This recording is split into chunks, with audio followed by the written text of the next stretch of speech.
Hello, everyone. Welcome to another episode of Film Seizure, and welcome to week 3 of Planet of the Apes. Today's movie is War for the Planet of the Apes. We've had a Rise, we've had a Dawn, and we now have had a War for the Planet of the Apes. With me, as always, I have Chuck Moore. Say hello, Chuck. Hello, Chuck. And say hello, Jeff. Hello, Chuck. You did not follow instructions. He's bad. Well, bad ape. I'll ask Chuck GPT. Chuck GPT, what should I have done? You should have said hello, Chuck. Uh-oh, I did that. Yeah, hey, how's it going? Yeah, 2017's War for the Planet of the Apes, also directed as last week's movie by Matt Reeves. Same writer team. Rick Jaffa and Amanda Silver. Jeff, I know you like this one a lot. And I think you said it was tied for your number one spot of 2017. Yeah. I mean, back in 2017, I didn't see quite as many movies as I do now each year. I will say this. You said it tied with Shape of Water. I think you are 100% wrong. Shape of Water is a much better movie, in my opinion, than this. This is a fun movie, but it is no Shape of Water. The Shape of Water, I think, how much more I liked that came with later viewings. Each time I see it, I like it that much more. So if I had to re-rank it, I'd probably not have the tie. I'd probably not have. In fact, I probably would have Logan closer to Shape of Water. I would put Logan above this one as well. Yeah, I liked it though. It's a fun ride. It's not really a war. Really, it's a couple skirmishes and a prison break. But well, I think, it's good. It's good. I think it's kind of like. I think it's one of those things where the war is.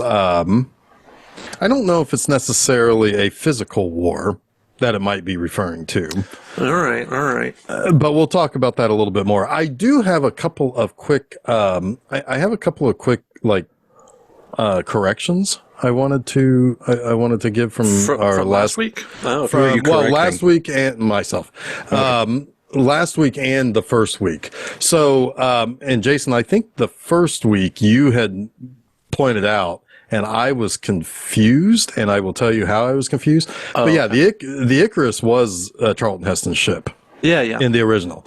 Yeah. I think I was confused because it only referenced it as being a trip to Mars. Right. And they also have the Liberty One, which was something also had to do with the Icarus in the original. So I was confused on that. The Icarus mission, put a bookmark in it for next week because there are some fan theories about something from next week's, but I disagree with them. Interesting. But anyway, the Icarus was indeed a reference to the Taylor mission. Yeah, I mean, yeah. And I caught it as being what kills the dogs and the cats eventually. But, oh, I see. I was confused too, but I think we were both kind of coming around to the same thing. Yeah, we were kind of circling the same drain. Last week, I think, Chuck, you had brought up, or you had asked the question about the spread of the simian flu and what it was doing to apes, and obviously we get an answer in this one, right? That it gets airborne, and yeah, it did affect apes all over the world. And I think I wasn't horrifically wrong, but I was going with the basis that the movie gave, which was this was the only group of apes that we right. Well, I mean, we didn't know at that time. Yeah. Like it doesn't have to be a mistake. We just knew Revelation, right? You never saw this movie till yesterday. Yes, correct. Yeah. I will say though, I like Dawn the best, I think, of the three.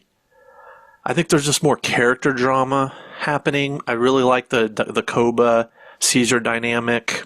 I like the humans are more interesting in Dawn than they are in this one. I like where they are in the sort of fall of society in that one. I just think I don't know. I think there's more meat on the bone in the second one. I think that's fair.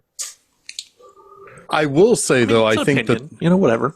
No, I mean, I'm not going to. I mean, if you said all three of these movies suck, then I would have words with thee. Yeah, but they don't suck. They do not. They're very, very well made, entertaining, and thoughtful movies in a lot of ways. This one was actually written by Baumbach and Reeves. It was not written by Jaffa. It wasn't? Yeah, no, they only have a credit for the characters and the premise. You're right. I was looking at the wrong line. Okay. Yeah. Who's Mark Baumbach? I don't know. There's a link for him here. He probably wrote some other things. He's done some bad things. I'll say I like this movie. I think I like it as much as Dawn, which I like both of them more than Rise. Yeah, for sure. Sure. But this is like a very different kind of movie from the second one, which is cool. Like it wasn't just a rehash of the same thing, right? Yes. So I enjoyed the new aspects of this and Caesar's character, and the little bit of comedy we get is actually, I laughed out loud a few times during this movie. Yeah, Steve Zahn is pretty funny. Oh, bad. And he's not too like over the top with it either, right? Yeah. I like the dynamic of there's the scenes late in the movie or right as we're kind of getting into the third act where Maurice and Bad Ape are in the tunnel. And their dynamic is pretty awesome. Yeah.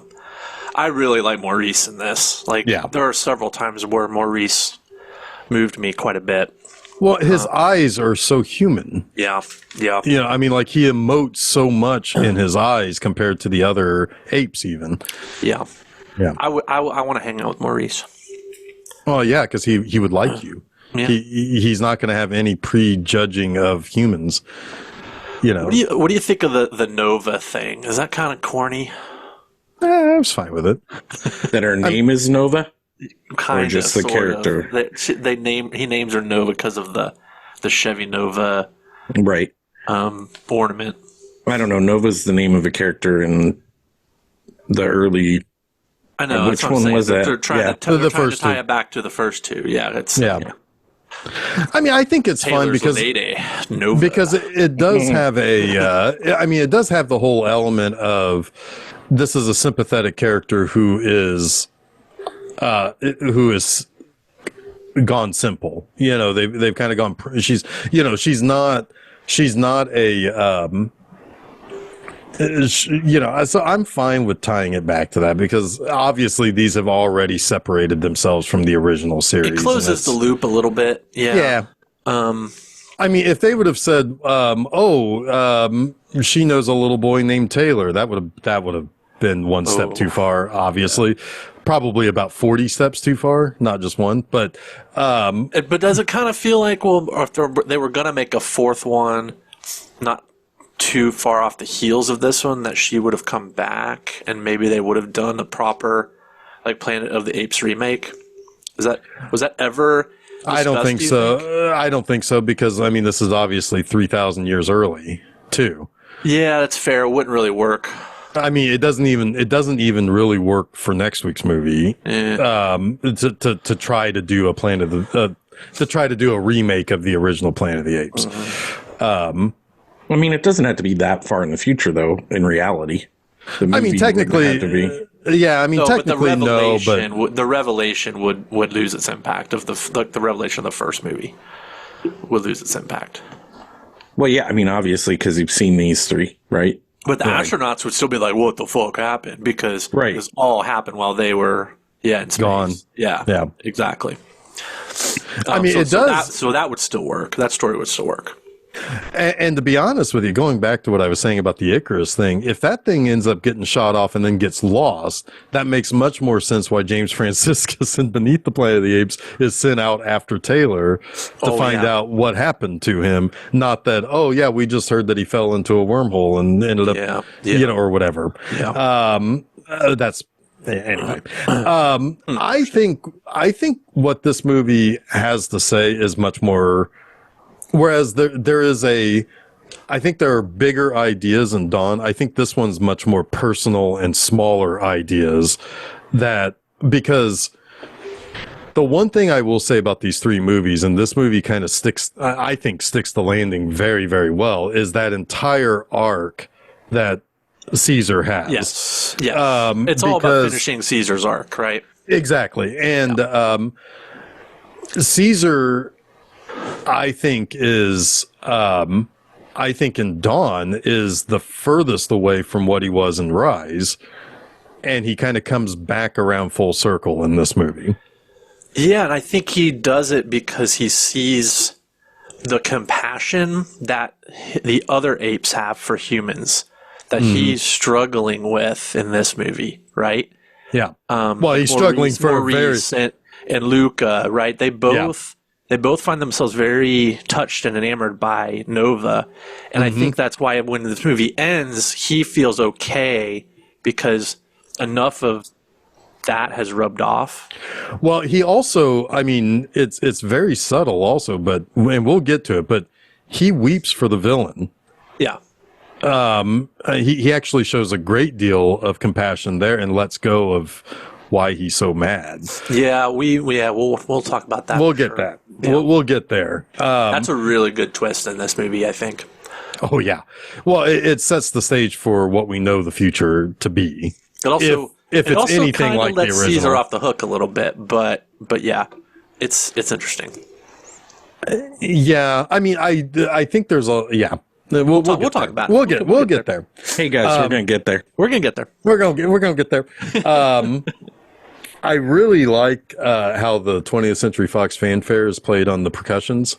Like it's played like it's in a native, whatever kind of way. Yeah. Yeah, and then going into it, the little stuff at the beginning to set the stage. I like that they use the Rise, Dawn, and War.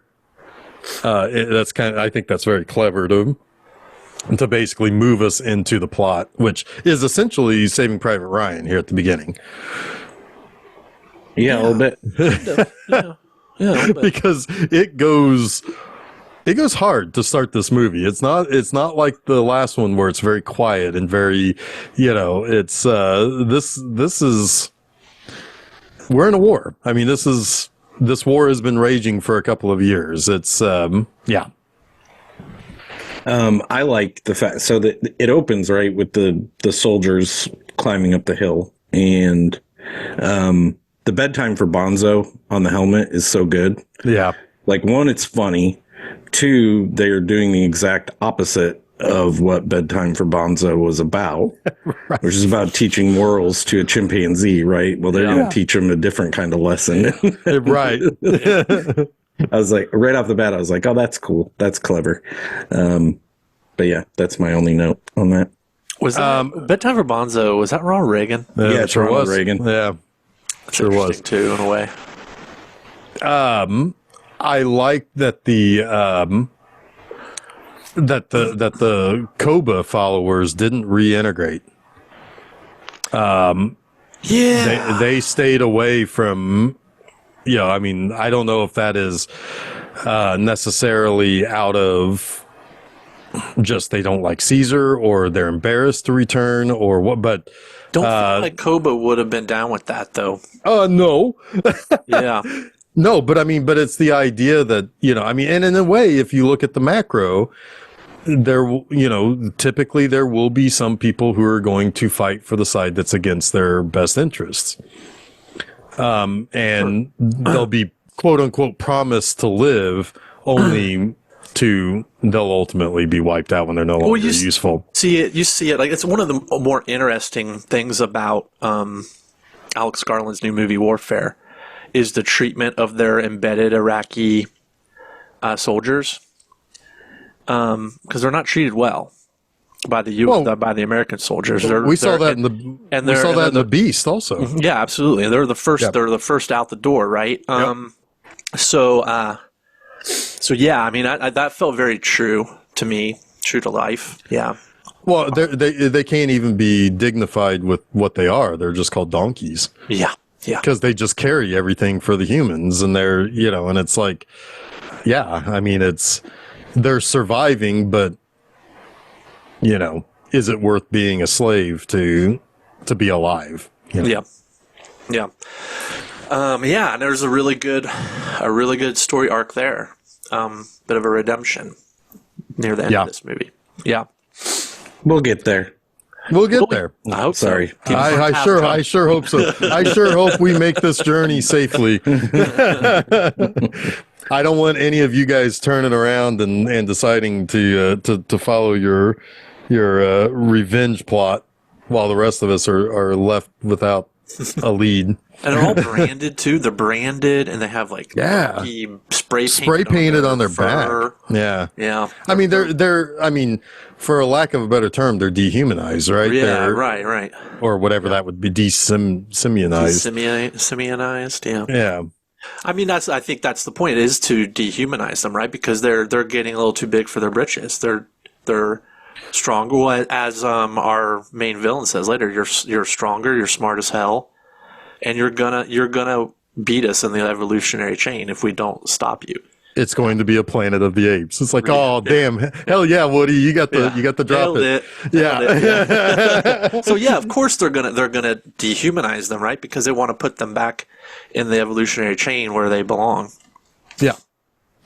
And which is, I think that there's, I mean, it's the.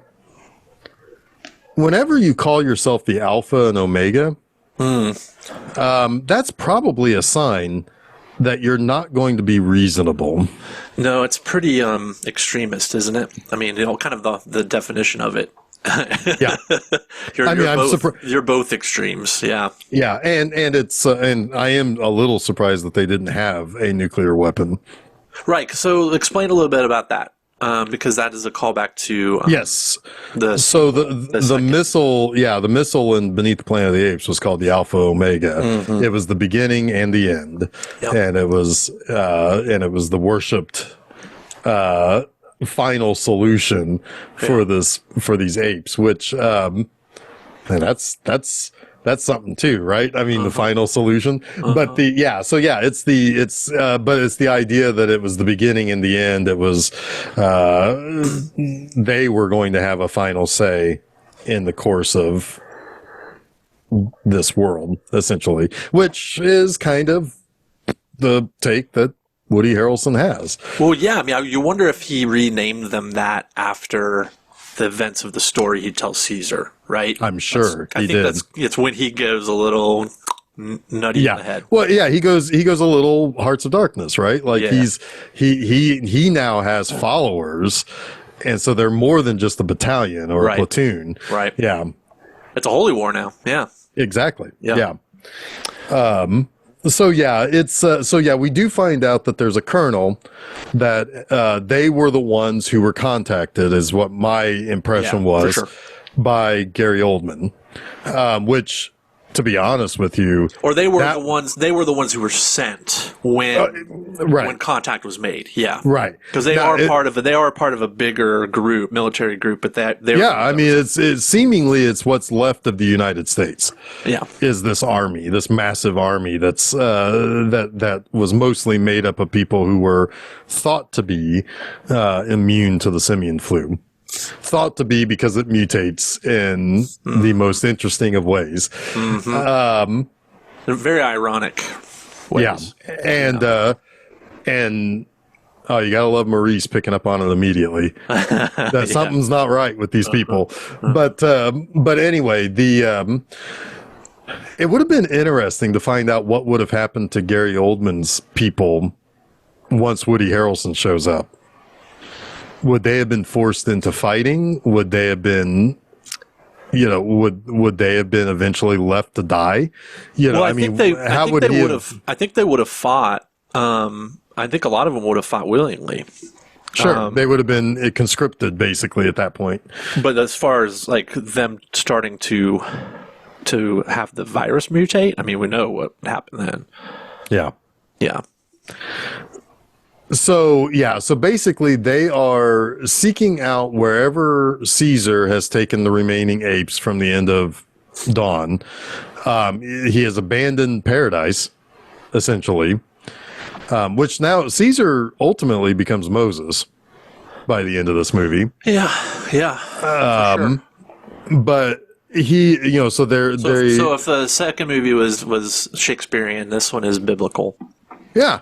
It kind of is, yeah. Well, yeah, because what does Maurice more or less says that he's Holy going to War. make sure. It's Alpha and Omega. This is all like Book of Revelations shit. Yeah. Yeah, and Maurice is basically going to preach what Caesar did for Yeah. all of them. Yeah. He was Moses and he was Jesus. Yeah. Yeah. Yeah, kind of. Yeah. Chuck, What? do you have any thoughts spinning around your head trying to get a word in edgewise? I'm not trying to get anything in. I'm trying to relate this story and how Caesar feels to what the eventual apes in Planet of the Apes feel about humans. It doesn't quite line up for me, but I don't know if it matters.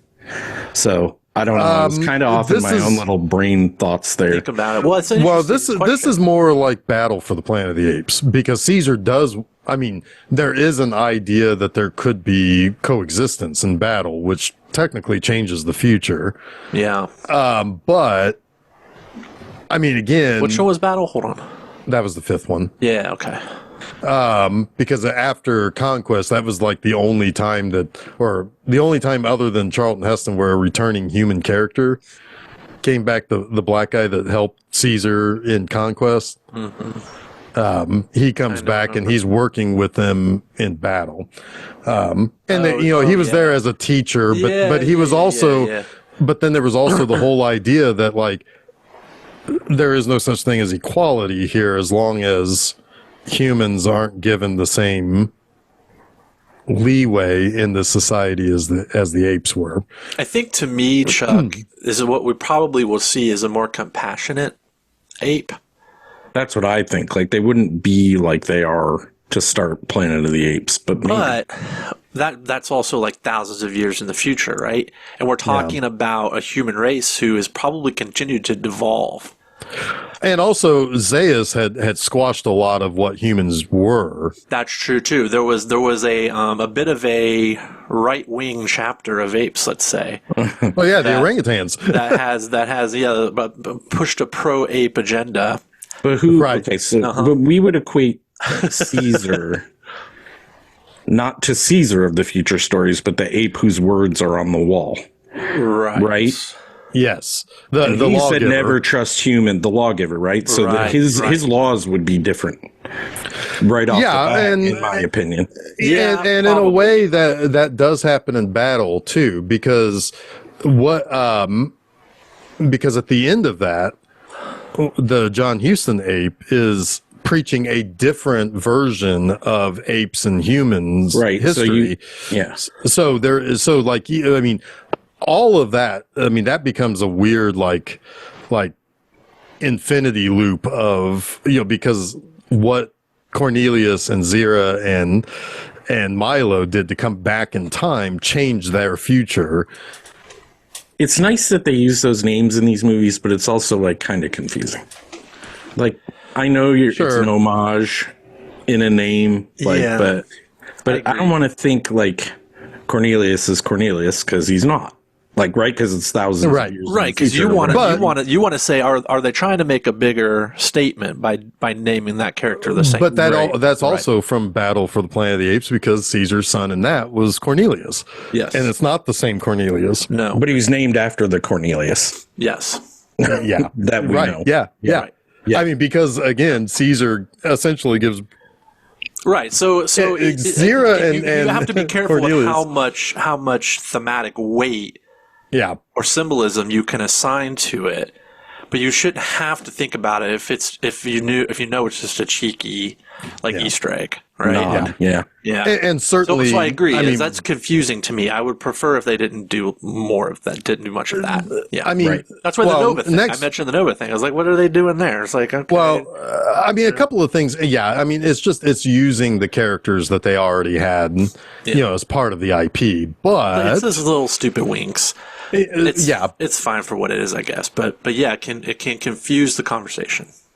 I think you're going to find next week you don't have to worry about that anymore. All right. Because there are no characters that match anything. I'm excited about next week. So, but anyway, And that's the other great thing about that. It's like they could have gone in any direction they wanted to after this movie, ultimately, right? I mean, they could have gone no direction. They could have done nothing, or they could have done what they ultimately will do, or they could have leaned into the idea of like, well,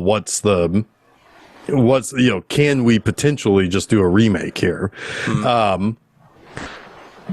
In the end, I still would like to see a more straightforward adaptation of the novella, because the apes have they have like cars and shit. So it's like, they're a little bit more technologically advanced, which is interesting. But anyway, so yeah, basically, nobody really, like the Alpha Omega crew and the Colonel don't really know exactly where Caesar is hiding. But what they think they find is an outpost for the apes. And so that's what they end up attacking in this Saving Private Ryan scene, where the apes, they blow up, and it sucks seeing apes get mowed down like this. But in the end, they end up with just spears mowing down the humans. They pop a bunch of smoke, and then they rain down arrows. Yeah.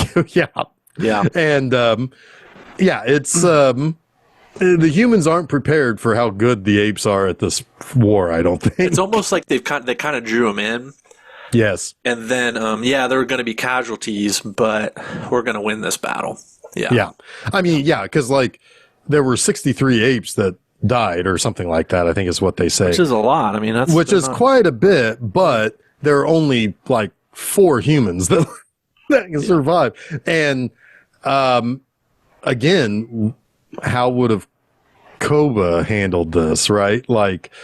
He would have probably slaughtered them, but Caesar lets them go out of compassion. And it's an interesting dilemma, because we see that coming back to haunt Caesar later in this movie. Literally. Was it the right choice, right?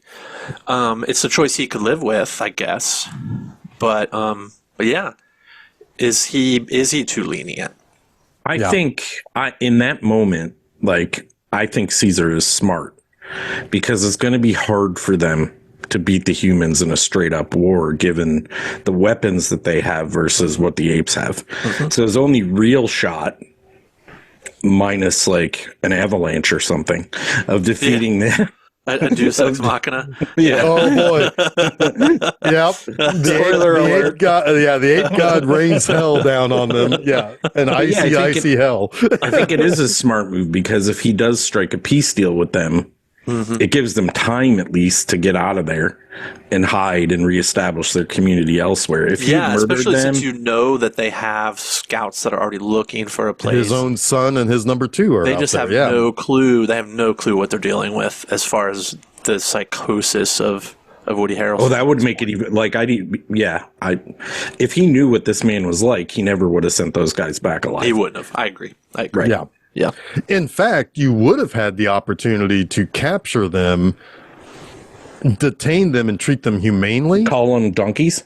Yeah, well, you could have spray painted donkeys on their backs, but you could have at least change their minds. At the very least, show them that, hey, we really don't, he says it himself. It's we didn't, I didn't start this war.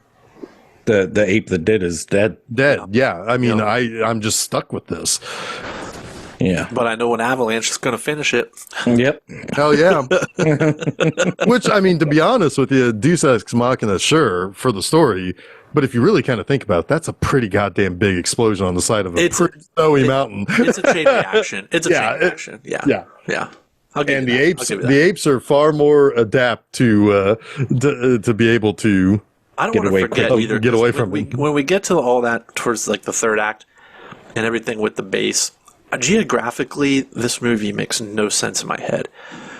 It's so confusing. It's like Big Bear Mountain in California. Yeah, I think it's Sierra Madre. Well, what's north and south though doesn't make any sense either. So we'll get there. We'll get there. We'll get there. I like all these professional teases we're doing. Yeah, well, we're good at that. Just a bunch of teases here. So basically, Caesar sends back these guys, and the main guy that assumes control when, much like with the Saving Private Ryan, the guy gets fucking arrowed in the face or whatever. It's like, Woody Harrelson's like, yeah, you're in charge now. And that guy's like, I have no idea how to do anything. It's like, he's not looking forward to calling the shots. That guy's name is Preacher. Well, he doesn't have to for much longer, because I think, was he the one that gets captured? He's captured. No, he gets captured, and he's the important guy. He's the crossbowman at the end. Yeah. Because he's the sharpshooter who kills the ape on the horse that kicks everything off at the start of the movie. That also has, what's the donkey's actual name? The big ape, gorilla. Did he have a name? I don't know. Let me see here. Because that gorilla gets arrowed in the beginning. Red. Red is that guy's name. Yeah. He's the same one at the end of the movie. So these two characters that are spared, along with three others that we don't really see what happens with them necessarily, but those characters are ultra important to how the story ends. Yeah. For sure. And so, but basically Caesar feels pretty good. He sent them back, and, and he had words with Red about, like, why do you follow, a human, basically. And he's like, well, the colonel has all the power, which there is a little bit of that's obviously, some people like to follow power, even if it's against their own benefit. They feel safe submitting to power until that power is turned against them. Especially in this world where your alternatives are very small. Yeah. Right. And that's something that, again, that's something else The Walking Dead did pretty well in the comic and in the earlier seasons, where one guy who is powerful enough will win people over. Because he can feed you, he can protect you, regardless of what your feelings towards them are. You're safer.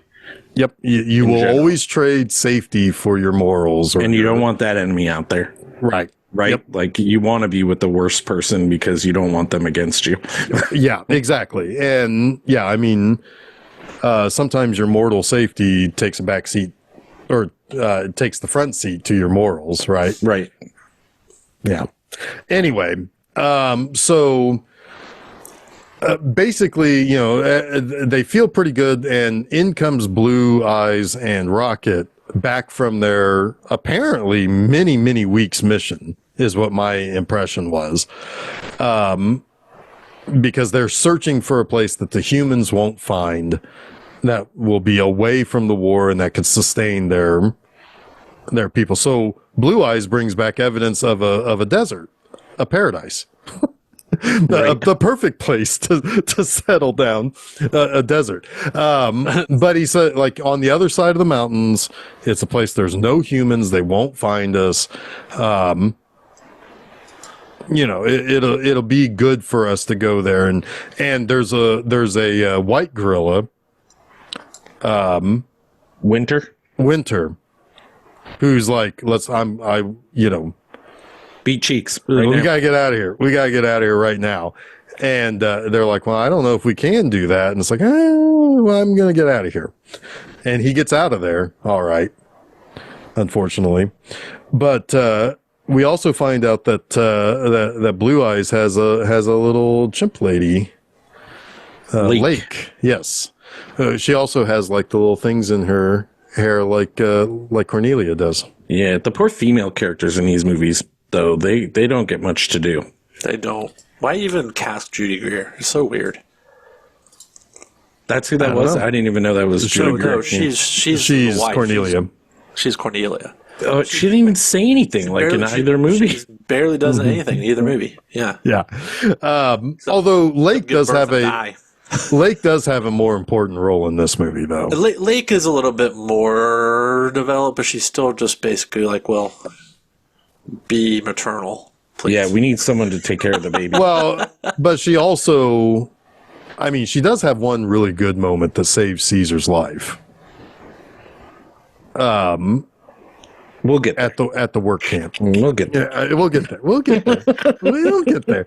But anyway, Blue Eyes is like, yeah, I know everybody is scared, but we'll get there. He's like, we'll get there. Yep. And so they're all excited because they're all going to be leaving soon for this new place that will be away from the humans. They'll be safe. They'll be able to, to basically put the war behind them. And it's nighttime, and after the big party, Caesar sees something in the waterfall because they're hiding in caves behind the waterfall. Yep. And it's never good to find a taut rope in a waterfall. That's actually really cool looking scene. Like the lights like falling through the waterfall. I was like, oh shit. Yep. Oh shit. There's people sneaking in. And it's not just people. It's the Colonel has gotten in. Yeah.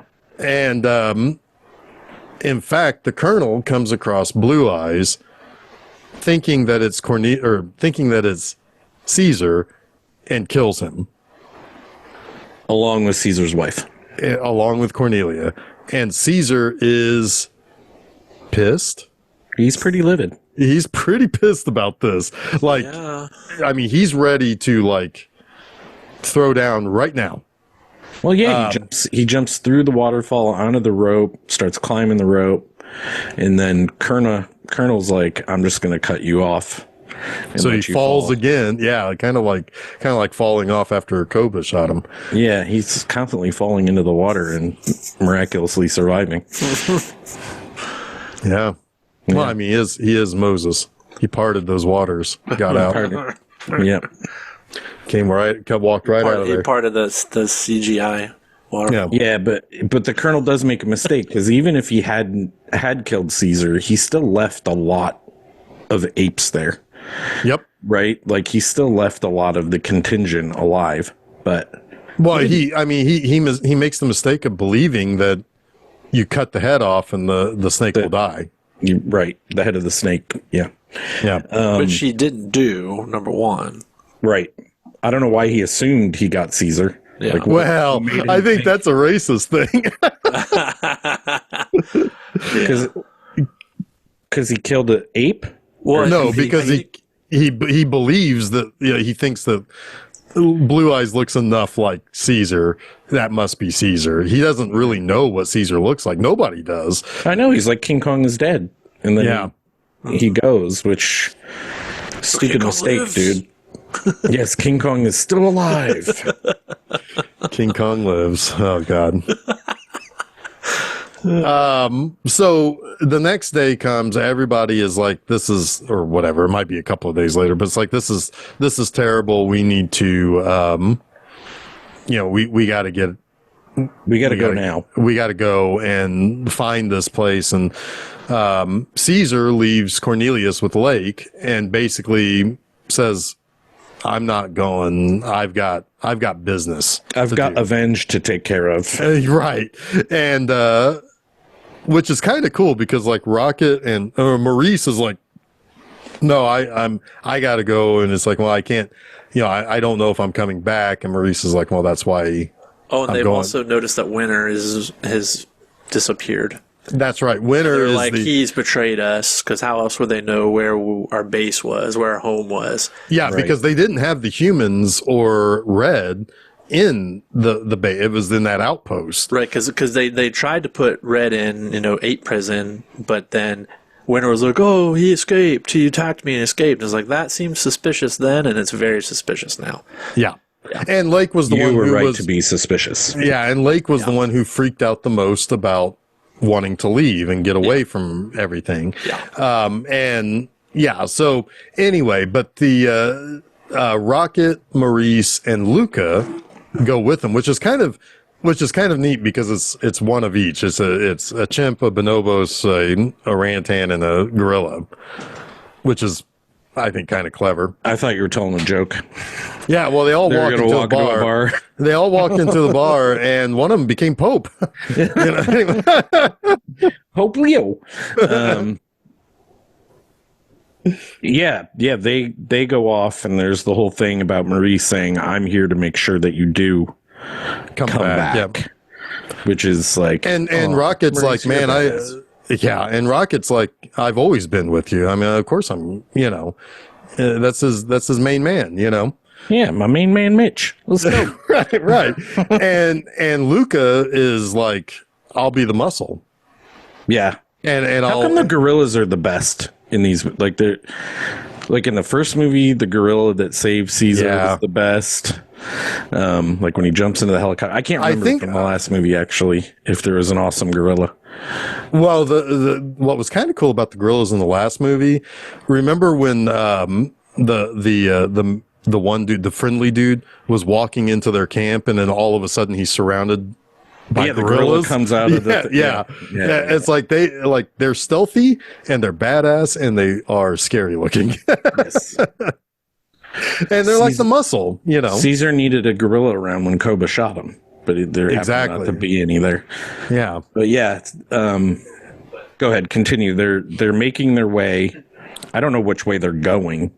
Well, they're going whatever way they can to try to find where. But the gorilla says, Red, is it the gorilla that says, one of my soldiers think they know where they're at, so I will take you there. That's the gorilla. Yeah, I think Luca is the one who's like, I have a bead on where to go. Yeah. Where to go. Let's go. Yeah. We are going to go to there. Yeah. And so they, and like, and like Caesar at first, like, doesn't realize that they're following him. And he's like, no, I don't really want, it's like, and I think this is the first time that he says that he's too much like Koba, that he kind of finally understands Koba's anger. I think Maurice tells him that, doesn't he? Maurice does, yeah. Okay. Yeah. When they're trying to convince him that they're going to go with him. Yeah. Yeah. But he's like, I'm a loner, Dottie. A rebel. A rebel. A loner. So yeah, so they eventually come across like a little camp. Always smoke. Yeah. Yes. Luca tells them to go there. Yeah, because there's always smoke. Because there's always smoke there. They go there, and there's a guy that's like carrying firewood, and he's like, oh, let me just put this down. Oh, I got a gun. They shoot him. And they are going to ransack the little camp for whatever supplies they can get. And they realize, oh, there's a little girl here. And Maurice is like, there's something not right. She doesn't talk. She tries to talk, but it comes out like sort of gibberishy. Almost, whoop. Yeah, almost like she's trying to find words, but can't get them out. Yeah. And he's like, we can't leave her here. She's going to die. And Caesar's like, nah, nah. But we eventually, can't take her. And then Maurice is like, well, I can't leave her. I know we can't take her. Yeah, but I can't leave her. Yeah. And Maurice so cut to cool. her like grabbing onto Maurice's back on the horse. Yeah. And Caesar just kind of looking at like with that scowl that he always has. Is like, so oh my God. This movie also kind of has a Western element to it. Absolutely. Because that would have been a moment where like the John Wayne or the Clint Eastwood would be like, well, then she's your problem. But she would eventually soften him up. Of course, yeah. Well, I mean, we don't know. He maybe said that. I mean, there is a little bit of a time cut here. There is. But yeah, this movie kind of turns into a road Western, right? Yeah. And I mentioned when you stepped away, it's like there's one of each of the apes. There's the chimp, there's a bonobos, there's a gorilla, there's a orangutan, which they all have like different ways of doing things. It's very like 60s Magnificent Seven. Magnificent Seven was exactly what I was going to say. I thought it was like the Wizard of Oz. Well, that too. That too, a little bit. I mean, that's kind of in a way a Western as well. Yeah. I mean, Caesar just he wants a heart. Yeah. He's got to get his heart back. And the little girl. They got to go see the Wizard of Harrelson. Oh boy, do they. There is kind of a little bit of that too at the end, right? With the the wizard behind the curtain. Yeah, a little bit. Yeah. So they also come across some dead bodies of humans, and they realize it's like they've been shot, and one of them is not dead yet, but he can't tell them why they were shot. Yeah. And Maurice is like quick to say, they're just like her. Yep. Something's not right. Something is wrong going on here. Yep. And they actually put the guy out of his misery. So there's a little bit of humanity there. That It's interesting. They show Caesar putting the gun down, and typically you'd get a cut with the gunshot noise, but there is no gunshot noise. But yeah, you still get the same idea. Well, yeah, because Maurice is quick to point out that he's going to die. Yeah. And it's going to be a slow. He's going to die from these wounds, I think is what he says. Yeah. Yep. And it's implied that it's going to be a slow, painful death. And then because they're like in close proximity to this happening, they're able to find the camp where the colonel's men are. And it's on the beach, and it's very Apocalypse Now, actually. Yeah. In a way. Well, yeah, because like the soldiers are all like goofing off and stuff, and like they're playing football Charlie, don't and surf. Yeah. Yeah, and they're that's the vibe for sure. Yeah, absolutely. They're it's like everything's easy peasy here for them. All their donkeys are doing work for them. Yeah. And they say, hey, and Luca gets pissed. Why? Because he finds Winter. Mm-hmm. And so he's the one that they're going to go after and question. And they corner him in a tent, and they're basically like, so what's up with this? And, and Winter basically says that Red told me that they'd spare my life if I worked for them, and told them where you were. And basically he traded his freedom for safety, or perceived safety. Right. A little 9/11 Patriot Act business there. Right? I mean, they accidentally kill him. Oh, well, see, I think there's a little bit of gray to that, because he is trying to subdue him, because there's the soldiers right outside the tent. Yeah. But he also shortly after sees Koba in his mind saying "ape, not kill ape." Yeah, yeah. So it makes me wonder if there was a little bit of an intent there. If I do think that there is a little bit of surprise on Caesar's. That's like, oh, I suffocated him, but the others are looking at him. But three of them subdue him. The only one I think that doesn't is Maurice. But the other Maurice three, is protecting the girl. Yeah, but the other three, Maurice is passive. They're like taking Winter down. Yeah. Yeah.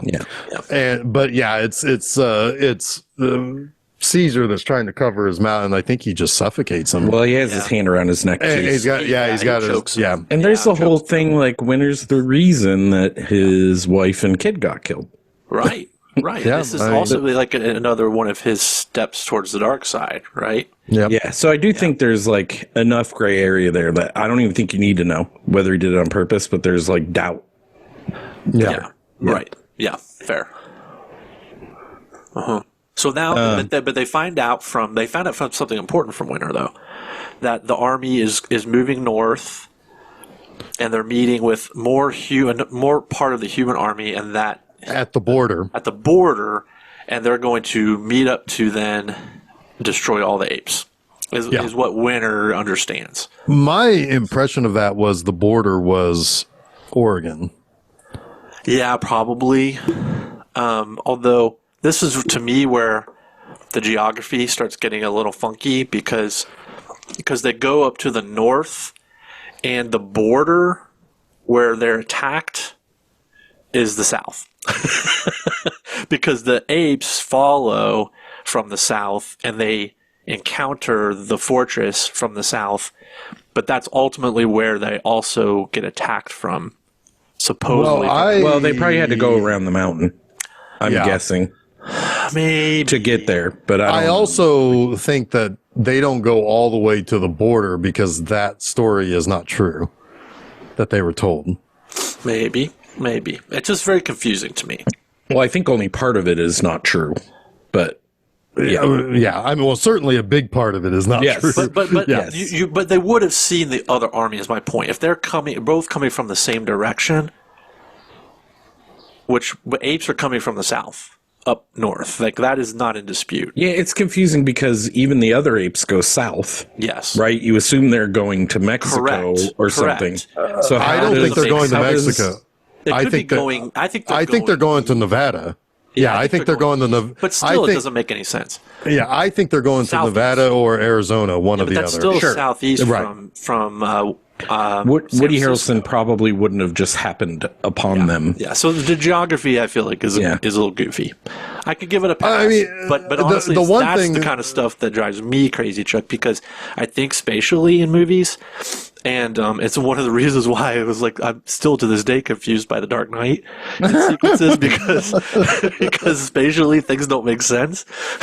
How did he cross this much ground in 11 hours? But one thing I will say though is that why I can detach myself from the spatial element is because we no longer have San Francisco as the anchor. We don't know where they went in the last 2 years. it's fair. I'm just they purposely say things like north though, and Yeah, I mean, everything could have moved north, and what they're really headed for is like the northern part of Nevada or the southern part of Idaho, is where. so if anything, everything has moved south. You mean? Well, no, I mean Then everything. north. I mean, like from San Francisco, they fled to the northeast into the mountains. And then- be south to get to Nevada, though. Well, they didn't say which direction they were going to go to Nevada. They only mentioned a direction to go to Woody Harrelson. We're not going to solve this problem. It's just No, I mean, I'm it's just what saying it is. the reason why I can detach myself from geography is that we no longer have the anchor of San Francisco. Yeah, but I know. That's gone. But my point is, you have two parties. The three parties really. You've got the ape migration. You have the enemy army, and you have the Fellowship of the Ring, if you will, that's following Woody Harrelson. And two of those three parties are going north from what you see, and then one of them, the ape migration, is probably going southeast. And We it also should don't not know all how. intersect the way that it's described. Well, one thing is what we don't know. The big X factor in this is we don't know how quickly the ape migration was captured. They may have been waiting for them. That's fair. It probably does and happen they- pretty quickly.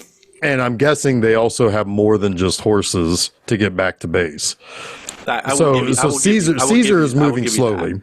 They Yeah. do kind of explain it away in the script where it's like Woody Harrelson's like, we just happened to stumble upon you. It's like, okay, well, I'll buy it. Yeah. Plausible suspension of disbelief. I'll give it to you. It's just in my mind, I'm thinking directionally, and I'm just like, wait a minute, what? Yeah. And also, I mean, the other thing is also we don't know how long Caesar's on this trail to try to find something that indicates where, because they spend some time with Bad Ape, which we'll meet here shortly. They spend some time following these various outposts and these camps, and so it's like there's not. I feel like they're on the least A to B direct line That's the as other all thing of them. too. Like spatially, they do get it correct when they're on the beach, and Caesar's party is following along the coastline. That's clearly going north, right? The ocean is on the left. Right. Anyway, Yeah. So anyway, but so as more thing, they end up finding another camp after seeing the dead people that were sacrificed, basically, and this is where Luca has warmed up to Nova and puts a little flower. He notices that she's kind of reaching for a flower blossom in a tree, and he picks it for her and puts it in her hair. Isn't that after Bad Ape? They run into Bad Ape first. Oh, yeah, that's right. They are waiting for Bad Ape to come out. So, they go into like a camp and they're like looking around. And as they're kind of up on a lookout tower, they realize, wait, there's something in a coat that's trying to steal our stuff. Taking the shotgun out of a bag. Taking a shotgun, taking binoculars also. Yep. And because they don't know where to go at this point. That's the Right. problem. Yeah, because they're up in the tower. Yeah. yeah, I mean, they don't have much from winter. Right. It's like other than go north. Yeah. Okay, well, where north? Yeah, I mean, the north is a pretty big place. So yeah, and they look down, they see this little guy stealing stuff out of their bag. He takes off running with one of the horses, and they eventually catch up to him, only to discover that it's this other intelligent ape who speaks pretty well. Yeah. But he learned how to speak from humans that in the zoo always was saying no to them, basically, and calling them bad apes. And so he has assumed that his name is Bad Ape. Yeah. And oh my God, I love Bad Ape so much. Cute. God, I love Bad Ape. And you feel bad for him because he's missing most of his hair. He's been living alone old too. Yeah. Yeah. Because he keeps saying long time ago. Yeah. Long time ago. Yeah. Who knows how long he was in the zoo, right? I mean, Right. I mean, everything to him is a long time ago. Yeah. So, and he's, and, But it can't be more than 10 to 15 years. right. I mean, obviously he escaped the zoo. Well, since he escaped the zoo, you mean? No, because it was 15 years ago that the shit happened with Caesar, right? Yeah. Yeah. But he could have been in the Sierra Safari Zoo for a long time. Oh, he could have been in the zoo, but he's trying to learn to speak and stuff, and his friends all died within the last 15 years. Right. Right. And because he does mention that he had children that he's, that are long gone now. Long time. Between long time and oh no, that was my biggest laugh. Oh my God, I love when Maurice wants him to go up through the hole. He's like, oh no. But anyway, but he like Caesar's kind of confounded by the fact that I thought we were the only ones. Mm-hmm. And so that indicates to you that the simian flu wasn't just a disease. I mean, it was airborne, and it obviously could, I mean, it was just in the atmosphere at this point. Yeah, if you catch it as an ape, it makes you smart. If you catch it as a human, it eventually makes you mute. Or it killed you at first. It unalives you, or it gives you some time and then makes you mute. Yeah. It devolves your brain, I think. I mean, I don't know. Oh, I mean, it's all of those human friends of Caesar. If they survived the infighting, then the coming war, the war itself, and this movie, I mean, there's no escaping this. Oh no! I mean, you just wait it out. Yeah. I mean, this is the end that any survivor is going to end up at is, or just give them a bunch of no balls and you win the war. Yeah. fucking smallpox blankets, man. That's it, man. Fucking velveteen rabbits, man. Yeah. But so basically that's one thing that is the thing that Bad Ape gives, because it's Bad Ape that gives her the doll, right? Yes. Yeah. Because she keeps touching something of his, and he's like, "Stop that!" No. I think the doll's given to her by Maurice. Yeah, at the house, he gives her the Nova. That's right. Ornament. That's right. But Maurice gives her the doll before they leave because it was hers at the house. I think he hands it to her as like to let her know, like, you are safe with me. Right. Exactly. I'm not trying to hurt you. Yeah. I think there's already spots of blood on that doll when he gave it to her. I think so, because she's clutching it, I think, when she's got her nosebleed. Yeah. So that's a Velveteen Rabbit for sure. Yeah.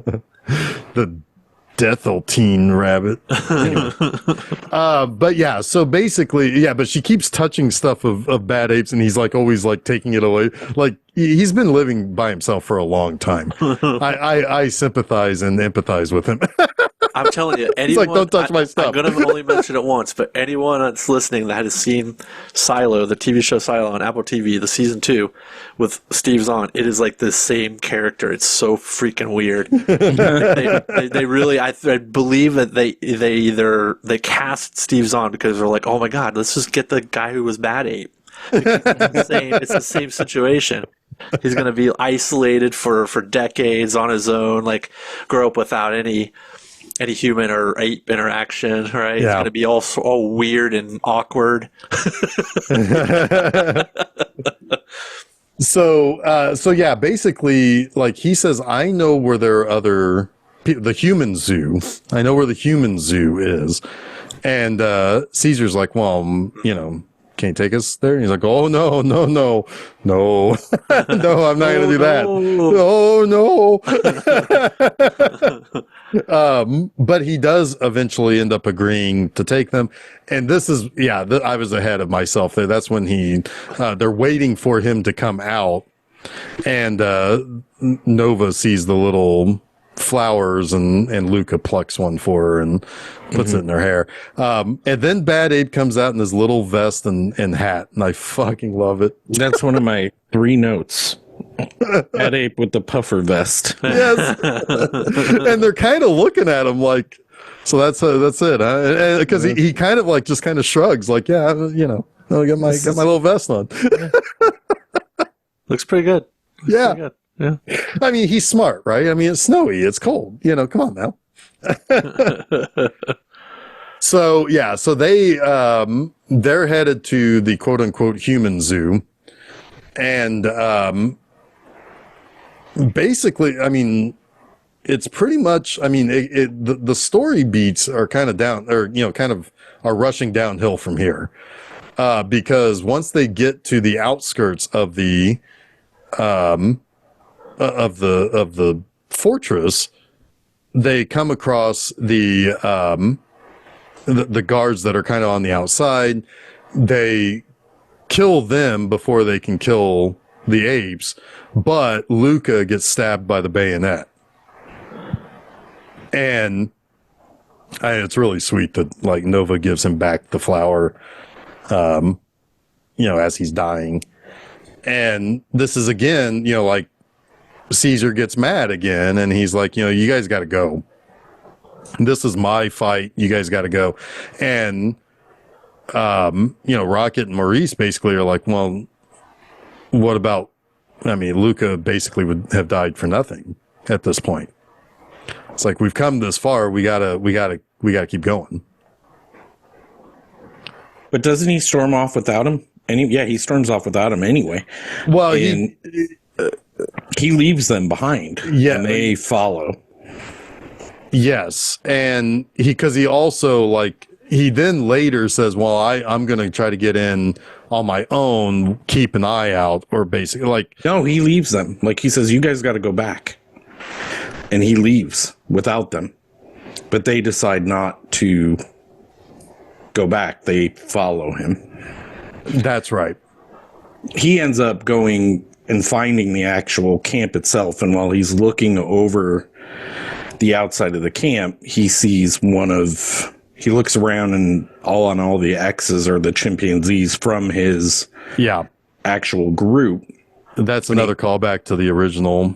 Yeah. Those scarecrows. Yep. And the Wizard of Oz. And he cuts one down and asks what happened, and they said they ran into the army, and they took us all in, and he asks how his kid and his wife are, or his kid and Lake are. Is Cornelius in there? And then the chimp dies. Yeah, and he said he does tell them that that they were used for labor. Basically, they made us. Oh, yeah, and he's like, "What kind of work?" And then that's when he dies. That's when he dies. Yeah, and somebody sneaks up on Caesar and knocks him out and brings him into camp.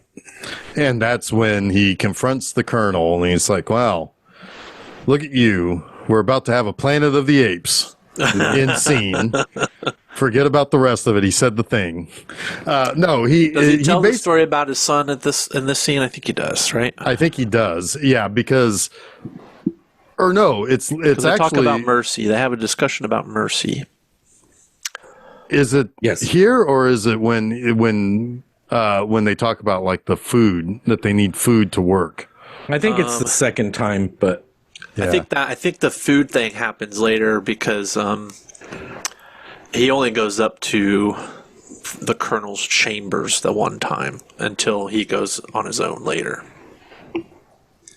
And it's in in the colonel's chambers that he tells them about his son and the disease and the holy war. Well, there is a second time he goes in after he was tortured, because then when he's put back on the rack, and then that's when Lake says, "You saved our lives," and shows him that they got grain, or that they got something to eat. Yeah, but I think that comes later. But Right. So yeah, I think the first time he basically says, "Yeah, I think you're right." I think the first time is when he says, but the point is yeah, that because he wakes him up. He wakes him up, and he's talking about all the classic like military rivalries in history, right? Yeah. And he's counting his rivalry with Caesar as one of those, as like Custard and Sitting Bull. Sitting Bull. Thank you. Yeah. He's like mentioning all of those, and yeah, he goes. He's like, I did, and Caesar tells him that he tried to show mercy by sparing his men. He's like, oh, what is your mercy? And he goes off on all this stuff about him having to kill his son because his son has the disease because of the apes and all of this and that. Yeah, so the story with the son is the son was like stationed elsewhere, and one day, and it's kind of implied that his son was like probably not that old, like 17, 18, 19 or something like that. Yeah. Because they said that one day he started to not be able to speak, and everybody at the camp thought he had cracked because of this war, that this war had broken him, which was maybe a little bit of a dig from his dad, who's like Mr. Military Man, that he was weak or something. But then it wasn't too long after that the person who was watching after him stopped speaking, and so the camp's doctor came to the conclusion that the simian flu, the one thing that even if they were immune, they were carrying it, had evolved and had mutated, and is taking away everything that makes humans humans. Yep. Takes away their intelligence and takes away their voice. And so he talks about how he did the only thing that that he saw was the right thing to do, which was he killed his son to prevent that from spreading, and then he ordered his soldiers to kill anyone else who was infected. And we find out later that was not well received by his superiors, and that they had sent people to tell him, "Hey, man, chill out." The army that he's going to meet are not his friends. Right. Yeah. They've come to dethrone They think him. that there's a way to cure the disease, and maybe there is, and maybe there isn't. Ivermectin. Pretty sure. 100% Sorry. ivermectin. Sorry, I should have shut up. No, 100% you're right. It's ivermectin. They're like, Ivermectin, barely knew him. Horse friends paste. Horse friends. Woody Harrelson is definitely anti-mask. He's like, fuck that, man. We're just gonna kill him. No, we're going to kill him. We're going to let her Put rip. a mask on. We're gonna let it rip. Yeah.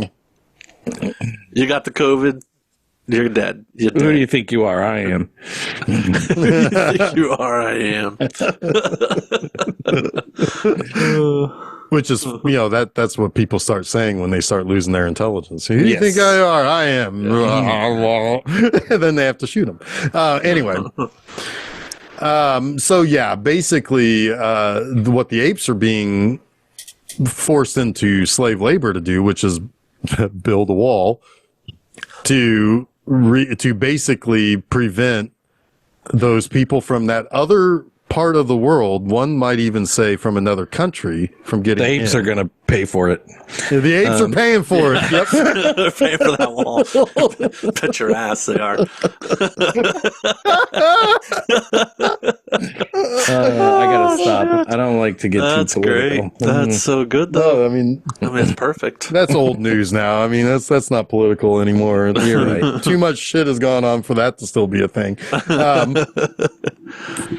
So yeah, But that's how Caesar puts together that the people that are coming are not his friends. Like, why would he be building a wall? Yeah. And then he has his moment where he actually does get them fed, kind of, was by getting them to stop working. Yeah. Right. And I guess it's tenuous as to why Woody Harrelson doesn't just fucking kill Caesar. Yeah.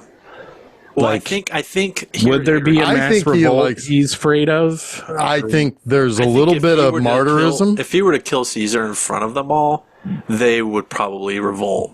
It was a mistake to ever bring he would Caesar lose control. in to Absolutely. the camp. Absolutely. But I think he wants to have dominance over. It's very much a megalomania has taken hold. Yes. Yeah. Right, I He mean, wants to be the these are the- alpha. Yeah. Yeah. Of the Alpha Omega, yeah, but he also sees him as he's the reason that they're all in this mess. That everybody blames Caesar. Yeah. When they stop, I mean, of course, it's humans' Sure, fault. I mean, but whatever. But I mean, I think he just wants to dominate his enemy. He could have punished him outside of letting the other apes see him. That was like his major mistake. To hear the lamentation of the women. But yeah, he's a little bit What's little best bit in of life? a god complex himself. Yeah. So yeah. Well, yeah, I mean, again, yeah, it's biblical. I mean, I'm sure if Caesar is our Moses, I'm sure this connects to some pharaoh Yeah. or something. Yeah, I mean, Jason, you probably know some Bible shit. Sam the Sham and the Pharaohs? I don't remember know which that one. pharaoh it was, though. That was chasing Moses. But it was, yes, because it was a flight out. Was it a Ramses? There's a lot of Ramses. Probably. It was a flight out of Egypt. It was like there was a whole like plagues and shit and all that was happening. Because Moses was like, you don't let my people go, I'm going to fucking rain locusts down on you. We're going to Let my people go. let my Cameron go.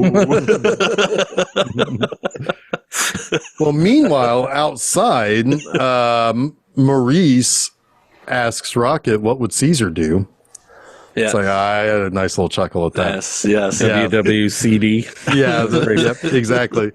And they hand the binoculars over to Bad Ape. He's like, "Oh, why so small?" Because he's looking through it the wrong way. I love that guy. I love that guy. He's funny. He's good. This series needed a little bit of levity. So Sure. And Bad this Ape. one needed it probably as much as any of them, or more than maybe any of them. Yeah. it would have been pretty heavy. Yeah. So yeah, he's but they figure out that there's a tunnel that works underneath the little camp. And there's an apocalypse now. Apocalypse now. Yeah. Yeah. It's like, hey, wait a minute, who's stealing my shtick? Yeah. Damn it. It's Yeah. like, if you didn't think that Woody Harrelson was doing a Colonel Kurtz, you sure know now. yeah. Oh, Oh, hey, well, Bad Ape, how's it going? How you doing, Bad Ape? he's doing Colonel Kurtz via Mickey from True Romance. Yeah. Oh yeah, he wears his sunglasses at night and everything. Yeah. Yeah. Yep. I think that's just Woody Harrelson. Actually. Yeah, baby. Yeah, I think He's so. like, I'm gonna fucking wear these sunglasses. At night, I brought and my you're own just gonna shit. Deal with it. Yeah, I brought my own props. my own It's shit. like, okay, whatever. I'm gonna shave my head. I mean, that's He fucking is- straight up Colonel Kurtz stuff Yeah, right there. yeah, he totally is. Yeah. I will. Woody Harrelson is scary in this Yeah, he's because he feels he's- dangerous and Yes. unpredictable. because he's unhinged. I mean, Yes. he is beyond reason at this point. I mean, he killed his own son for this war. Yeah, and his soldiers are his followers. They're not just following They're not rank and Constitution file or whatever Yeah. it is. Yeah, they're following a religious Cult leader. figure. Yeah, cult Yeah. leader. Yeah. Yep. Yeah. They really screwed up though, because the other guy's army had a lot more guys. A lot more Yeah, guys. they had so many more guys. They had so many that more was the guys. They had actual planes, real- too. That was the actual, real, probably sane American army, right? whatever sanity that could be left. don't That's what I'm let it saying, fool but you, they Chuck, weren't- because they hate you just as much as we do. When he says, Yeah, that to so- Caesar. Oh, It's I thought you were talking to me. No, that's just a great line because he's like, Yeah. they're not going to save you. Yeah, They're not going to stop at me. Yeah. They're going to hunt all of you down, Yeah. too. It's a great line because This is, I mean, he is just a third faction in the greater war yes, between the movie future and what was. Yeah. I mean, This movie could have gone so bad the wrong way if, like, Caesar and Harrelson joined forces at this point to fight the oh, other God, army. back to back. they're like back machine to back. guns. I had the same image. I had the same image. Screaming. Ah! Yeah. Oh shit! That's the Saturday They draw morning. and then at they the draw end, the they- whole army in, and then they like blow up the base, and then the avalanche comes down, and they're like, and then they high five, you son of a No, they bitch. do the Arnold Schwarzenegger. Yeah, they do the arm shake. Yeah, Colonel, you son of a bitch. Oh, God. It was so good to hear I kind of Shannon want to say see that to movie, me actually. the Though other day. I'm not gonna lie, I wanted to see that. I'm telling you, there's a Funny or Saturday Die morning could do that. It version. would be great. I mean, there's a Saturday morning cartoon version of that, right? Like the Rambo cartoon, right? Except Yeah. for, after years they've joined forces against the evil empire. Caesar or and the whatever. Colonel. Yeah. Bad ape dresses like Mushmouth from. Oh my gosh. I love it. Oh God, call up Adult Swim. We got it. Oh no. Every episode. Oh no! Oh, my gosh. man, that's his thing. Yeah, and then like if you did the Hanna-Barbera like canned laughter thing, they could have like the man. applause every episode. that he Yeah, but says Luke that. is always like, "Hey, you guys, I got stabbed." Nova learns a new word every episode. Yeah. Her vocabulary grows.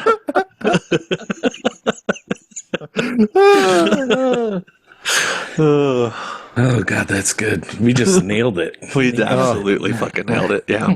There's a happy ending to this movie somewhere. Oh, but what does happen? So yeah, basically, like Caesar at one point, like is like, no, I'm not gonna work. I mean, we're hungry. We don't have water. We don't have food, and I'm not going to work anymore. And it stops all of the apes stop working on the wall. And, we were kind of mentioned that previously that the Colonel kills an orangutan and then is going to kill Caesar if people don't get back to work. But Lake ends up convincing everybody to get back to work. And so what he does with Caesar is he basically crucifies him. Yep. And then basically tortures and whips him and then crucifies him. The scourge at the pillar and the crucifixion. He's like full on Messiah complex here is on display. But the wrong Messiah is the wrong one with the Messiah complex is doing these things. He's become the Herod. Yeah. Yes. King Herod. Yeah, that's the guy, right? That's the guy that killed Jesus. Yep. Yeah. And Winter is Pontius Pilate. I guess. Winter would be Judas. Oh yeah. Pontius Pilate. Yeah. Is Pontius Pilate the one with the spear? I guess Pontius Is that Pilate, Preacher? I guess Pontius Pilate is technically the one who killed Jesus because He's the one who Pontius spears Pilate- him, right?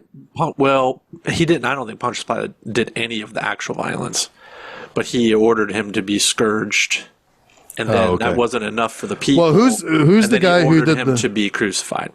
But Who's it was the one Pontius who- Pilate? Pontius Pilate was essentially the city leader, judge guy. Okay. But it was under Herod's regime. Well, who's the guy with the spear of destiny that spears Jesus in the rib? I don't know if he 'Cause that's has, like, a Preacher. name. Maybe he does. I don't know. That's going to ultimately be Preacher here in about 30 Actually, minutes. Pontius Pilate was under Emperor Tiberius. Oh, it wasn't Herod at all. Maybe it was Herod was when Jesus was born, and that's why they had to They had to kill all the They had to- firstborns. They had to. No, it wasn't. That was Moses. That was Moses. Jeff is conflating the Moses and Jesus story. Well, because it's Caesar, man. It's all. Don't worry about it. It's Caesar. Oh no, you are right. You are right. It was Herod. right, Yeah, Jeff. no, Jeff is 100% right. It was they were going to kill all the firstborns because Herod was afraid of the prophecy, and that's why Jesus and Mary and Joseph had to flee. The flight Jesus, to The Mary, flight to Joseph. Nazareth. The Nazareth, Galilee. yeah. Flight of Galilee. I know some stuff. I Yes. wasn't taught any of it. I somehow picked it up through osmosis. But yes, through yes. Jeezmosis. I'm So- sure all our fans are very excited about We this. we know a little portion. bit of our Bible history though. I'm like flexing that every now and then. I mean, we're Western civilization. Caesar We're is kinda like stuck with Job, it. right? That's true. Caesar's like Job. They took his whole family away, except for Cornelius, I guess. Yeah, but he's not mad at was just- at the lawgiver. I was just joking. Anyway, Yeah. I just wanted to have a biblical reference myself. But I don't know what is red. imagine Life of Brian with nothing but apes. Oh my gosh, yes. It would be, I mean, Life of Brian's pretty much perfect anyway. Yeah, I mean, So yeah. it's absolutely perfect. What's that? I can't hear you. We can't hear you in the back. All right, we're at the big showdown here. Basically, We're at the part where Caesar sings "Always look on the bright side of life." Yeah, exactly. Yeah, so we've got the friends of Caesar underneath in the tunnels, figuring out that they can break open parts of the ground and look up out and see. Oh, Well, we've they've got had this- the little girl step out yeah. or not do it actually herself. They're counting the steps of people, and then they're going underground and making those same steps so they can try to break into the one or two cells, however many they are, to help the apes out underground.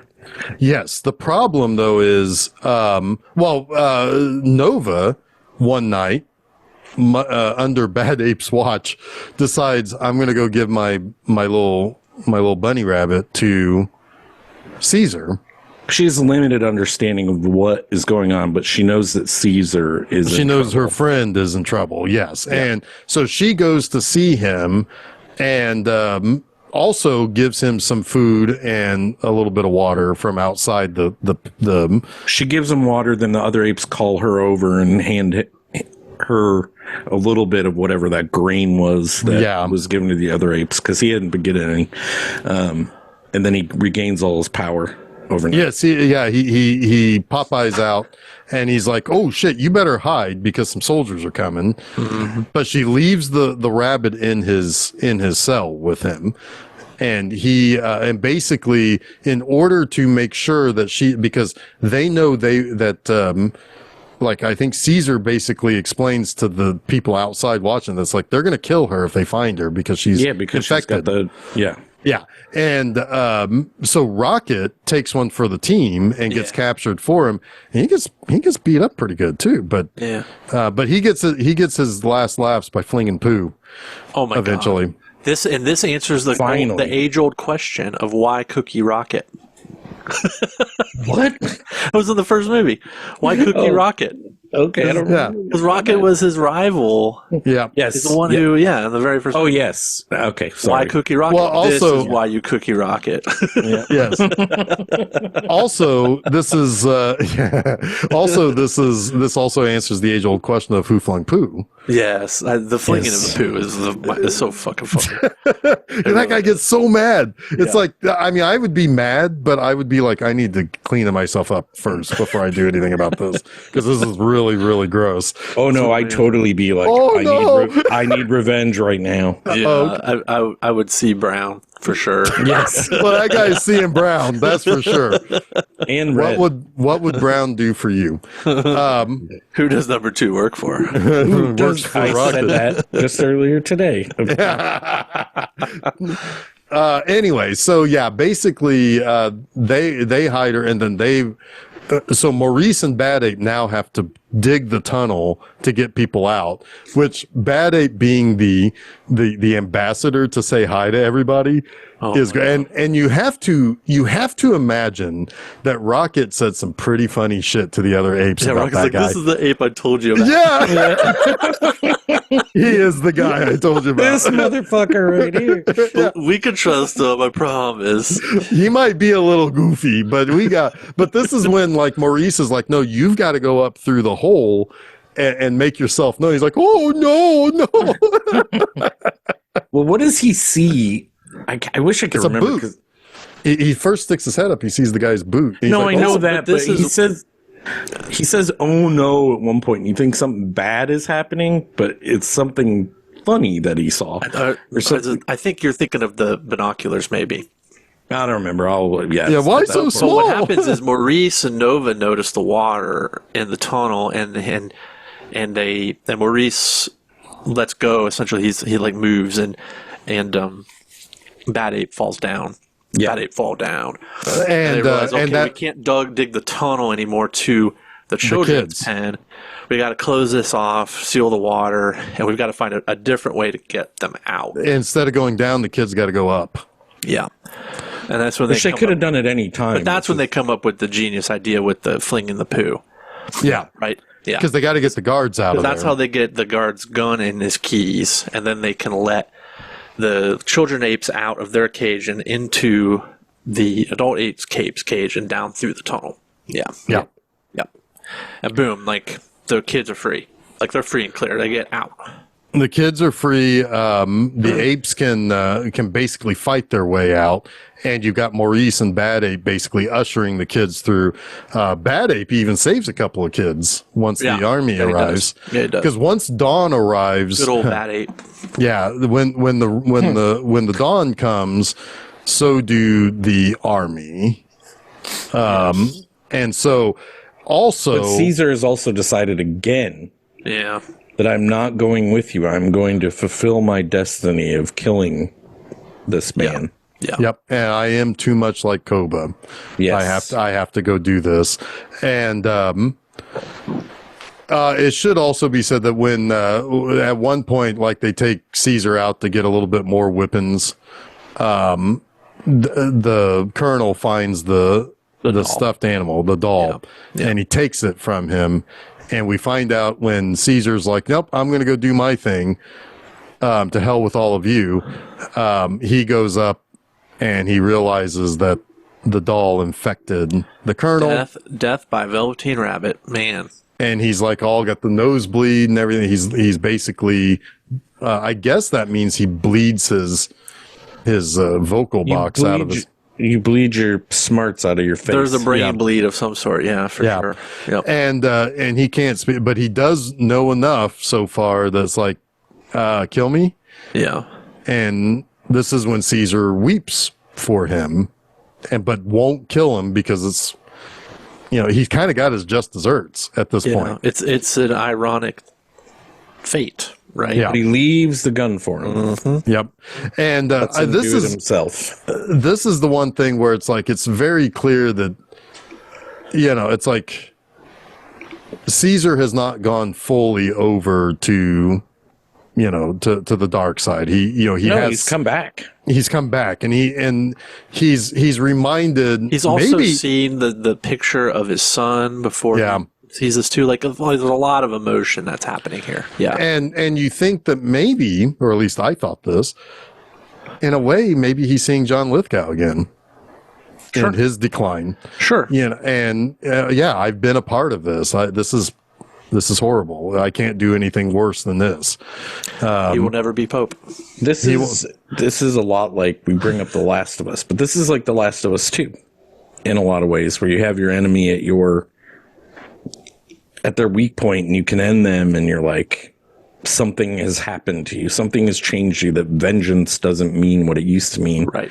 And like Caesar, this is why the first Planet of the Apes, sorry to bring this up again, wouldn't make sense to me following this. Sure. Sure. Yeah. But they're And still, yeah. but man is still dangerous though. Like that's the other thing. Absolutely. Like that's absolutely true. I'd have to Well, yeah, see because what's we're written about on to the see wall again. Yeah. Yeah, I mean, and also like, I mean, it was at this point that the army started attacking because his own men is trying to find the colonel, and he's not answering the door. They don't know what's wrong with him. They don't have any idea what's happened to But him. this is also where I said that like his fate, Woody Harrelson's the colonel's fate, is also kind of let Caesar off the hook, right? He doesn't have to face the monster and make the choice to kill the monster. The monster Right, it's already been has made. already been defeated, right? Yeah. Yeah. Yeah, and right, and so like basically, it's what's left is for Red to basically Yeah, Red is redemption coming. yeah. Yeah. Because it's one thing redemption. Red Dead Redemption. Red Dead. Red gets dead pretty bad in this too. But yeah, it's at this point that Caesar's like, okay, well, I'm in the middle of the crossfire now. Mm-hmm. And oh yeah, that outside army, they have fucking jets and helicopters and tanks and a whole lot of guys, and they are going to steamroll this place. Yeah. But at the same time, who else is caught in the crossfire? The camp of apes. They're very much caught in because they're outside of the fortress. They're between the army. They're between the army and the fortress. Yeah. And a fortress has started just like indiscriminately firing at them too. At everything. Yeah. They're firing at the army. They're firing at the apes. Yep. Everybody is against them, and they are attacking everyone. Yeah. And which is funny because so Caesar sees that his people are being gunned down by the fortress people, but he also sees a way to stop them.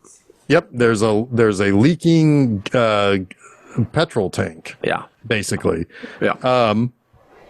So he's gonna throw he's got some grenades that he took from Colonel Kurtz. He's gonna throw a grenade, but right before he does, he gets shot by a bow and arrow. He gets shot by an arrow. Well, by bolt. By a crossbow bolt. Yeah, crossbow bolt. Which is like, he was a pretty good shot. It's like most people are with a fucking crossbow. It's not that. I don't know. I mean, I'm probably pretty shit at it. I mean, it's pretty well lined up for you. You don't have to do a lot of if you can look down the site, you can. Anyway, it's one of the easier, from my understanding, it's one of the easier weapons to aim with. But yeah, and who is it that shot him? It's Preacher. It's the man he let go that started everything. Yep. And but Red realizes what's going on here, and he's like, you know what? I've been asked to pick up the grenade launcher. I'm going to pick up the fucking grenade launcher, and he blows Preacher to shit. Yeah, he does. Yeah. And he allows Caesar to be able to blow up.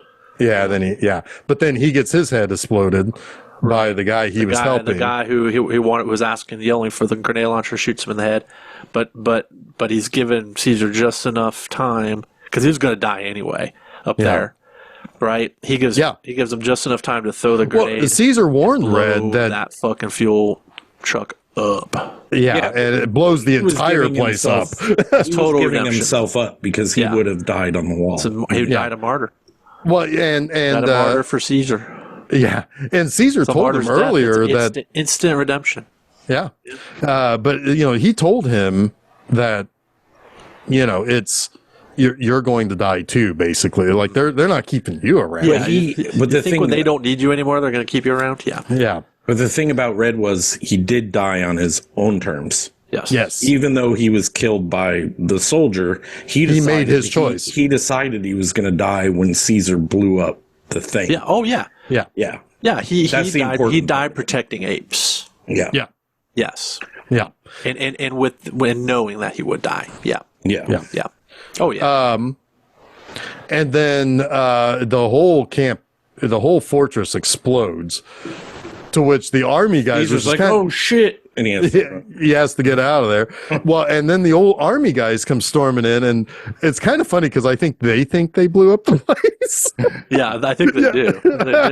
Like, because they're all just kind of standing around. It's like, hey, we won. And then one guy sees Caesar like kind of just standing over there, and it's like, oh shit. Record scratch. Yep. And then down comes the rest of the mountain, basically. Yeah, the avalanche. From The avalanche, which all the apes are able to climb the trees and get away, and that army is completely wiped out. Yeah. Yep. Yeah. Like nobody survived that shit. I mean, You don't survive that. If you get, No. yeah, you don't. I mean, you survive saw what it was doing to some of the trees, like taking big old trees down. Like, yeah. oh yeah, Unless you're in a James Bond movie. Yeah, Then you gotta James be able. You gotta Bond be able to might out survive ski that. it. Yeah. Yeah. well hell yeah. We did. That's I made a comment that the music, the Goldsmith Planet Apes theme filtered through Giacchino sounded a whole lot like John Barry to me. I was like, damn, that sounds like John Barry. Not only did it sound like John Barry, like some of the Bond stuff, but it sounded a lot like the Black Hole. yeah. So I was like, damn, Yeah. that's weird. Yeah. I when you mentioned that, I was like, yeah, I'm there with you. I'm on board. Of course I'm on board for some John Barry action. Always on board for some John Barry, right? Hell yeah. I don't care what movie it's from. I'm on board for it. Anyway, but yeah, it's so basically Caesar reunites with the rest of the camp and they make their exodus to their new paradise, Yep. which is basically they walk into the beginning of 2001. Yeah, kind of does look like that. There's a big lake, and yeah. But it's Rocky more than terrain. it's more than just the desert and rocky terrain, because there are trees, there are resources, there's a lake, a freshwater lake. So they're set at this point. Maybe it's like Tahoe. Maybe they made it to Lake. that's Tahoe. kind of what I was wondering. But it is I mean, this is the beginning of the future, basically. Yeah, it is. And But- but Caesar has been mortally wounded. And Maurice is the one who discovers it. And Can't be a messiah without dying for your people. yeah, I mean, and and like Caesar's delivered them to safety, which was always, I mean, that goes back to the first movie. That goes back to the end of the first movie, was giving them a place to live, and he succeeded. Home. Yeah, and but unfortunately, Cornelius is going to have to live without his entire family. But I feel like Uncle Bad Ape is going to do a good job. But apes strong together. Yep.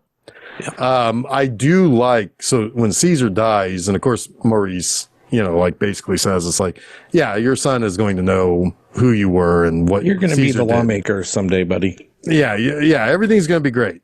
Don't worry about us. We'll miss you, but we're fine here.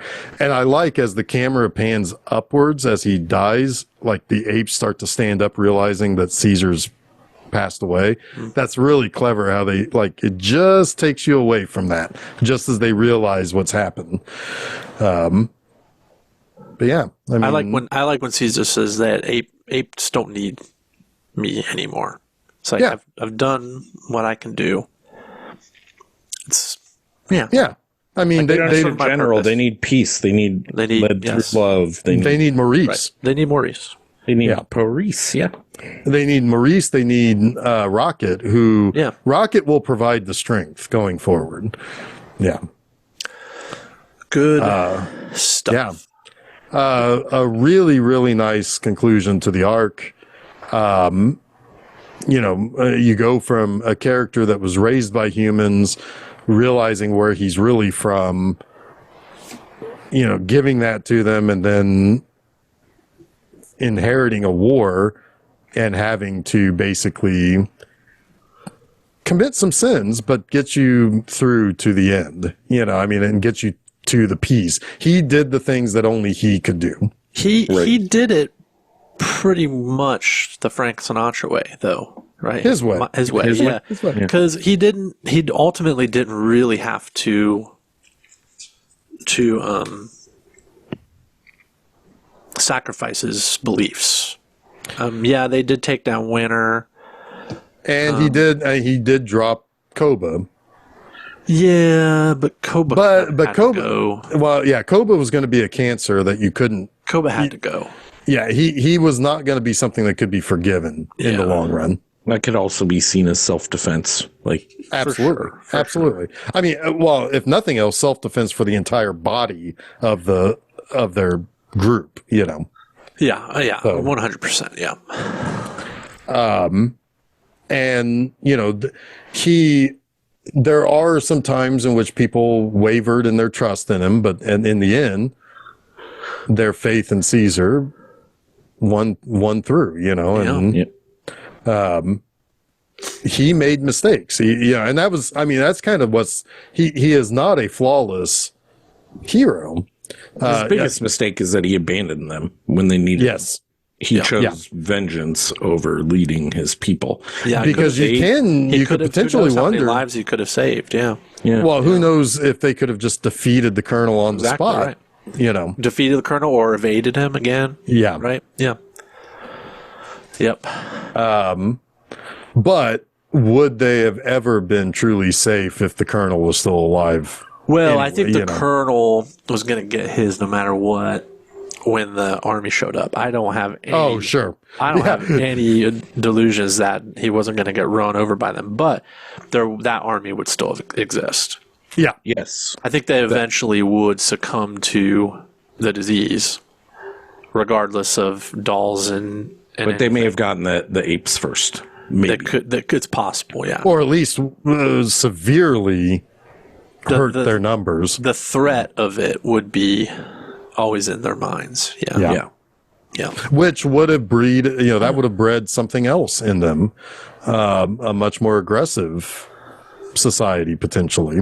Yeah, or one built more on paranoia and fear, like they had already been the original during war. Yeah, and then like the original, right? Yeah. Yeah, like the general says in the second one, the only good human is a dead human. Right. Like that's obvious. What that would have bred. Yeah. The fact that they have Nora with them at the end means that their relationship with humans is going to be different. It will be different. Yeah, for sure. Yeah, most definitely. Yeah, I mean they're going to be. I mean, I don't think they're going to be capturing them in fields. No, I think there'll be a compassion for them, probably, and giving them like some sort of best life that they can. Like almost like a pet, but like a beloved kind of pet. See it being like pets. Yeah, exactly. But they like how we think of like dogs. It depends on how poor badly they mentally regress, I guess. Right, because they may recover quickly from being around a sentient. Yeah, we don't know like how badly their brains are damaged. Yeah. Yeah. Is there a point to how far it's damaged? Yeah, we don't know. Yeah, because Nova still seems kind of like with it for the most part. She can. I don't think she's like she has mental facility, but not faculty, whatever the hell you say. Yeah, faculty can't really speak and yeah. Well, because she can. I mean, because what is Maurice teaching her in the tunnel? He's teaching her sign language. Yeah. She's communicating. She understands the stakes. Yeah. I mean, she gets it. She may be still kind of. I mean, were you doing the friends? Fuck you. No, I was actually. No, he's doing apes together. I know, but it looks like the same thing. When you do that, it looks like the friends. Fuck you. I mean, the her going to Caesar isn't necessarily her faculties. It may just being a child. Right. That's true too. She's only like probably 11. I think that's where her lack of understanding of her being in danger is. More because she's a child. Also, there's a little bit of. Well, yeah, I don't know. I don't know what I was going to say there. But yeah, good stuff. Good trilogy. I'm interested because again, I've never seen the next one where they pick up.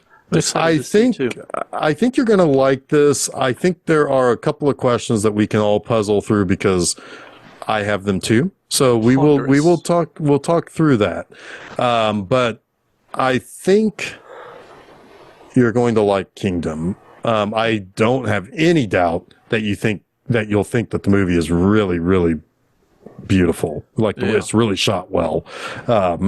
It's very, very well shot at the very least. Cool.